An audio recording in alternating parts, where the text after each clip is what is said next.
마태복음 18장. 그때 베드로가 나와 이르되 주여 형제가 내게 죄를 범하면 몇 번이나 용서하여 주리이까? 7번까지 하오리이까? 예수께서 이르시되 네게 이르노니 7번뿐 아니라 7번을 70번까지라도 할지니라. 그러므로 천국은 그 종들과 결산하려 하던 어떤 임금과 같으니 결산할 때에 10,000달란트 빚진 자 하나를 데려오매 갚을 것이 없는지라. 주인이 명하여 그 몸과 아내와 자식들과 모든 소유를 다 팔아 갚게 하라 하니 그 종이 엎드려 절하며 이르되 내게 참으소서 다 갚으리이다 하거늘 그 종의 주인이 불쌍히 여겨 놓아 보내며 그 빚을 탕감하여 주었더니 그 종이 나가서 자기에게 100데나리온 빚진 동료 한 사람을 만나 붙들어 목을 잡고 이르되 빚을 갚으라 하매 그 동료가 엎드려 간구하여 이르되 나에게 참아주소서 갚으리이다 하되 허락하지 아니하고 이에 가서 그가 빚을 갚도록 옥에 가두거늘 그 동료들이 그것을 보고 몹시 딱하게 여겨 주인에게 가서 그 일을 다 알리니 이에 주인이 그를 불러다가 말하되 악한 종아 네가 빌기에 내가 네 빚을 전부 탕감하여 주었거늘 내가 너를 불쌍히 여김과 같이 너도 내 동료를 불쌍히 여김이 마땅하지 아니하냐 하고 주인이 노하여 그 빚을 다 갚도록 그를 옥졸들에게 넘기니라. 너희가 각각 마음으로부터 형제를 용서하지 아니하면 나의 하늘 아버지께서도 너희에게 이와 같이 하시리라. 자, 오늘은 마태복음 18장 21절부터 35절까지의 말씀을 통해서 은혜 받기를 원합니다. 용서에 대한 가르침입니다. 한 가지 용서에 대해서 주님은 이렇게 길게 말씀하셨다는 것을 한번 기억해 봅시다. 여기서 예수님께서 바로 15절부터 20절까지의 말씀에서 형제가 범죄할 때 그 형제가 회개하고 영적으로 회복할 수 있도록 하기 위해서 이러한 과정을 거쳐라. 만약에 이 형제가 회개하지 않으면 이방인처럼 여기라. 이렇게 말씀하시는 부분을 들었습니다. 그 이야기를 듣고 베드로가 예수님께 질문을 합니다. 예수님, 그러면은 만약에 이 친구가 와서 회개하긴 하는데 똑같이 회개하고 내일 가서 또 똑같은 죄를 짓고 와서 또 회개한다 그러고 그 다음날 와서 또 회개한다 그러면 도대체 몇 번이나 용서해 줘야 합니까? 이런 질문을 던졌습니다. 이건 베드로의 질문만이 아니고 우리가 던질 수 있는 질문이기도 합니다. 남편과 아내가 함께 살아갑니다. 자녀들과 함께 부모가 살아갑니다. 친구들과 함께 매일 만납니다. 교회 안에서 형제자매를 매일 만납니다. 그런데 많은 경우에 우리가 느끼는 것은 사람에게 있는 죄악된 습성과 습관이 쉽게 고치지 않는 것을 보게 된다는 것입니다. 아내가 매일 남편에게 여보 내가 잘못했어요. 혹은 남편이 아내에게 여보 정말 미안해. 내 다음부터 절대 안 그럴게. 다음날 똑같은 일을 합니다. 사랑하는 특별히 아이들이 우리 자녀들의 경우에 보면은 너 왜 이렇게 했니? 엄마 미안해요. 다음에 절대 안 그럴게요. 다음날 똑같은 일을 합니다. 너 도대체 언제까지 이럴 거니? 너 아빠의 말로 듣지 않니? 넌 도대체 언제 변할 수 있니? 이런 질문을 던집니다. 그래서 우리에게 엄마 아빠 잘못했어요. 혹은 형제님 잘못했습니다. 하고 이야기할 때마다 우리에게 적극적으로 나오는 말이 내가 몇 번이나 너를 용서해 줘야 되겠냐. 도대체 너는 사람이 어떻게 된 사람이길래 이렇게 변하지를 않냐. 이런 질문을 던질 때가 많이 있다는 것입니다. 자, 베드로의 질문은 바로 그런 질문입니다. 예수님, 똑같은 죄를 계속해서 반복해 지으면서 나한테 와서 미안하다고 용서해달라고 하면 몇 번이나 용서해 줘야 됩니까? 이때 주님이 대답하십니다. 7번뿐만 아니라 7번을 70번까지라도 할지니라. 무슨 이야기입니까? 77, 49, 490번 용서해라는 말입니까? 491번째는 용서하지 말라는 이야기입니까? 아니죠. 끊임없이 용서하라는 것입니다. 죄를 깨닫고 용서를 구하는 형제가 오면 언제라도 어쩌면 똑같은 일을 반복하고 똑같이 와서 잘못했다고 말할지라도 계속 용서해 주라는 것입니다. 왜 그렇게 해야 됩니까? 오늘 성경은 여기에 대해서 가장 중요한 해답을 주고 있는 것입니다. 첫 번째로는 비록 여기에 적혀 있지는 않습니다. 그러나 이 예수님이 그 다음에 답으로 주시는 이 비유를 통해서 느낄 수 있는 깨달을 수 있는 중요한 깨달음이 두 가지가 있습니다. 첫 번째는 뭔고 하니 인간은 죄악되다는 것입니다. 자신이 얼마나 하나님 앞에 큰 죄인인지를 깨닫는 깨달음이 참으로 부족하다는 것입니다. 우리가 만약 하나님 앞에 내가 얼마나 죄인인지를 깨닫기만 한다면 우리의 삶에 근본적인 변화가 일어날 것입니다. 엄청나게 겸손해질 것입니다. 아무도 판단하지 못하는 겸손함이 그에게 임할 것입니다. 용서하지 못할 사람이 없을 만큼 정말 용서의 능력이 커질 것입니다. 그런데 우리가 죄인이라는 것을 깨닫지 못하기 때문에 형제가 짓는 죄를 용서하지 못하는 경우가 많다는 것입니다. 그만큼 우리의 눈은 장님처럼 닫히죠. 눈먼자처럼 닫혀 있다는 것입니다. 예수님께서 이런 비유를 하지 않았습니까? 천국은 마치 그 종과 결산하려고 하던 어떤 임금과 같으니 결산할 때 1만 달란트 빚진 자 하나를 데려오매 갚을 것이 없는지라 주인이 명하여 그 몸과 아내와 자식들과 모든 소유를 다 팔아 갚게 하라 하니 그 종이 엎드려 절하며 이르되 내게 참었소 내가 다 갚으리이다 하거늘 그 종의 주인이 불쌍히 여겨 놓아보내며 그 빚을 탕감하여 주었다. 이런 말을 적었습니다. 자, 여기서 주님 말씀하시는 비유의 핵심이 무엇입니까? 임금을 하나님을 임금으로 비유했습니다. 1만 달란트 빚진 자를 우리로 비유했습니다. 우리가 빚진 것은 하나님 앞에 마치 왕 앞에 1만 달란트를 빚진 자와 같다는 것입니다. 1만 달란트가 얼마일까요? 한번 계산해 볼까요? 여러분, 제가 한번 인터넷을 뒤져봤습니다. 인터넷을 비우니까 이런 결론이 나왔습니다. 1g의 금이 지금 현재 가격으로 대략 잡아서 $50입니다. 5만원 몇천 원 됩니다. 한 4만 몇천 원 될 수 있습니다. 그러면 1톤이면 5천만 달러입니다. 500억이라는 말입니다. 그럼 1만 달란트가 얼마 될까요? 1만 달란트는 약 350톤이 됩니다. 35만 킬로그램이 된다는 거예요. 그걸 돈으로 화상하면 175억 달러. 175억 달러면 175조 돈입니다. 이건 말할 수 없는 한 나라의 이 예산, 전체 예산과도 맞먹는 돈이라는 거예요. 얼마나 우리 죄가 큰지를 생각해 보라는 것입니다. 1만 달란트 빚지다는 말은 하나님 앞에 갚을 수 없는 죄를 지은 자라는 것입니다.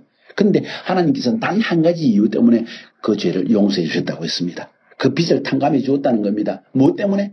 불쌍히 여기는 마음 때문에. 자비로우심 때문에. 아무것도 갚지 않아도 된다. 아마 이 죄인은 아마 쇼크를 받을 겁니다. 아니 세상에 이렇게 큰 모든 빚을 어떻게 다 탕감해 주십니까? 이런 마음의 감동이 일어나지 않겠습니까? 얼마나 감사했겠습니까? 나는 이런 죄인인데 하나님께서 이런 엄청난 죄를 주님께서 다 용서해 주셨습니다. 주님 감사합니다. 내 평생의 이 은혜를 잊지 않겠습니다. 그리고 나갔습니다. 근데 성경 그 다음 이야기가 나옵니다. 그 종이 나가서 자기에게 100데나리온 빚진 동료 하나를 만나 붙들어 목을 잡고 이르되 빚을 갚아라 하며 그 동료가 엎드려 간구하여 이르되 나에게 참아주소서 내가 갚으리이다 하되 허락하지 아니하고 이에 가서 그가 빚을 갚도록 옥에 가두거늘 이런 이야기가 나왔습니다. 참 재미있는 비유를 예수님이 말씀하시죠. 똑같은 사건을 하나의 두 개의 그림을 딱 비춰서 보여주고 있습니다. 한 그림은 엄청나게 죄 지은 자가 은혜로 용서받는 것, 자비로우심 때문에 완전히 빚을 탕감받는 이야기. 그런데 이 사람은 나와가지고 100달란트, 그럼 100데나리온, 데나리온은 것은 하루에 그 당시에 한 사람의 품삯이라고 합니다. 그러니까 하루에 노동자 품삯이 얼마나 될까요? 자, 5만 원을 잡아봅시다. 그러면 100데나리온은 얼마입니까? 500만 원입니다. 뭐 적은 돈은 아니죠. 그러나 엄청나게 큰 돈도 아닙니다. 자, 175조 원이라는 데는 엄청난 돈을 탕감을 받은 이 사람이 나가서 500만 원 빚진 사람한테 가가지고 목을 붙들고 돈을 갚아라. 안 갚는다고 감옥에 쳐넣습니다. 자, 이 두 개의 그림을 보라는 거야. 불쌍히 여기지 않았다는 겁니다. 여기서는 불쌍히 여김을 받았습니다. 엄청난 죄에 대해서 용서함을 받았습니다. 그런데 자기에게 죄 짓는 자기 마음을 조금 아프게 한다고 해서 괴롭게 한다고 해서 용서하지 못한다는 거야. 얼마나 비열한 인간입니까? 여러분 혹시 그러진 않습니까? 나에게 조금 마음 아파게 했다고 그것을 마음속에 기억하고 두고 용서하지 못하는 아주 비열하고 속이 좁은 인간. 여기서 큰 신학적인 문제가 뭔고 하니 이 사람에게는 용서받은 감격이 없다는 것입니다. 하나님 앞에 용서받고 사랑받은 그 첫사랑의 감격이 사라졌기 때문에 근본적으로 내가 어떤 죄인인지를 잊어버렸기 때문에 내가 어떤 죄악 가운데서 용서함을 받은지를 다 잊어버렸기 때문에 이런 일을 하게 된다는 것입니다. 사랑하는 여러분, 이런 허물과 이런 죄악을 범하지 맙시다. 내가 조금 상처받았다고 끊임없이 그 형제에 대해서 말하고 또 말하고 또 말하고 그 사람 나쁜 사람이야. 나는 용서하지 못해. 이런 마음을 품는다면 당신처럼 옹졸한 인간은 없는 것입니다. 얼마나 비겁한 인간입니까? 그렇게 큰 죄의 용서함을 받고 빚의 탕감을 받고 그런 은혜를 입어놓고 그런 용서함을 받아놓고 그 자비로우심을 경험해놓고 나가서 그와 같은 행동을 행한다면 어찌 당신을 정상적인 인간이라고 할 수 있으며 어떻게 당신을 정상적인 크리스찬이라고 말할 수 있겠냐는 것입니다. 여기서 문제는 무엇입니까? 내가 얼마나 큰 죄인인지를 깨닫지 못했다는 사실이고 두 번째로 내가 얼마나 큰 은혜와 자비를 입은 자인지를 망각했다는 것입니다. 그래서 내가 다른 사람에게 자비를 베풀 수 없다는 것입니다. 우리의 삶에 이와 유사한 일들이 너무 많이 일어납니다. 저의 삶도 마찬가지입니다. 제 마음을 괴롭히는 적이 몇 번이 있습니다. 최근에도 그런 일이 있습니다. 제 마음이 무척 아픕니다. 괴롭습니다. 용서할 수 없습니다. 그런데 주님 앞에 나가서 기도하면 할수록 이 말씀이 저에게 다시 한번 생각나는 것입니다. 내가 얼마나 큰 죄인이 있을 때 주님 나 같은 죄인을 용서해 주셨는가.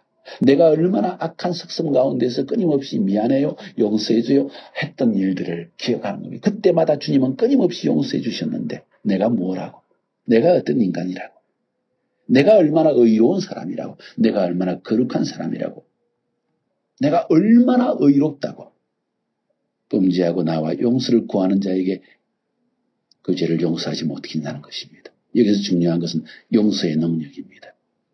그 용서의 능력은 내가 얼마나 죄인 되었으며 내가 얼마나 큰 용서를 받았는지를 깨닫는 깨달음에서 온다는 것입니다. 여러분, 주님 앞에 용서받고 죄사함받고 사랑받고 자비를 입은 그 은혜로 다시 한번 돌아갑시다. 이것이 우리의 삶의 핵심입니다. 그때 우리의 관계 안에서의 모든 문제는 해결되시다는 것을 꼭 기억할 수 있기 바랍니다. 그 다음 계속해서 이야기는 흘러가고 있습니다. 주님은 계속 말씀하십니다. 그 동료들이 그것을 보고 몹시 딱하게 여겨 주인에게 가서 그 일을 다 알리니 주인이 그를 불러다가 말하되 이 악한 종아, 네가 빌기에 내가 네 집 빚을 전부 탕감하여 주었거늘 내가 너를 불쌍히 여김과 같이 너도 내 동료를 불쌍히 여김이 마땅하지 아니하냐 하고 주인이 노하여 그 빚을 다 갚도록 그를 옥졸들에게 넘기니라. 너희가 각각 마음으로부터 형제를 용서하지 아니하면 나의 하늘 아버지께서도 너희에게 이와 같이 하시리라. 야, 무서운 말씀입니다. 경고의 말씀입니다. 자, 너희가 그렇게 큰 은혜를 입고 죄사함을 받고 너가 그렇게 큰 죄인인 것을 깨닫고 나가서 너에게 마음에 상처를 주고 어려움을 줬다고 해서 네 형제가 그렇게 하느냐? 두고 봐라. 하나님께서 그 모든 용서했던 죄악을 다시 너에게 갚지 않으시고 용서하지 아니하시고 너를 감옥에 쳐넣어서 너가 고통하게 할 것이다. 자, 두 가지를 우리에게 말씀하고 있습니다. 첫 번째는 뭡니까? 하나님이 우리가 지은 죄를 용서해 주셨다가 다시 철회하신다는 겁니다. 그것이 첫 번째입니다. 두 번째로는 우리가 용서하지 않으면 하나님이 우리를 용서하지 않기 때문에 다시 그 죄를 물으시기 때문에 우리가 고통을 당하게 된다는 것입니다. 이건 굉장한 진리입니다. 용서하지 않는 자가 고통을 당하는 거예요. 다시 한번 말씀드립니다.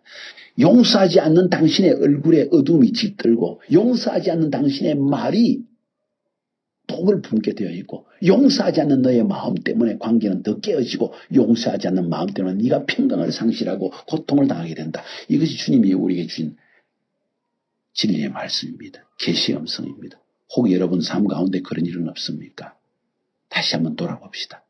여러분 오래 넘기지 마세요.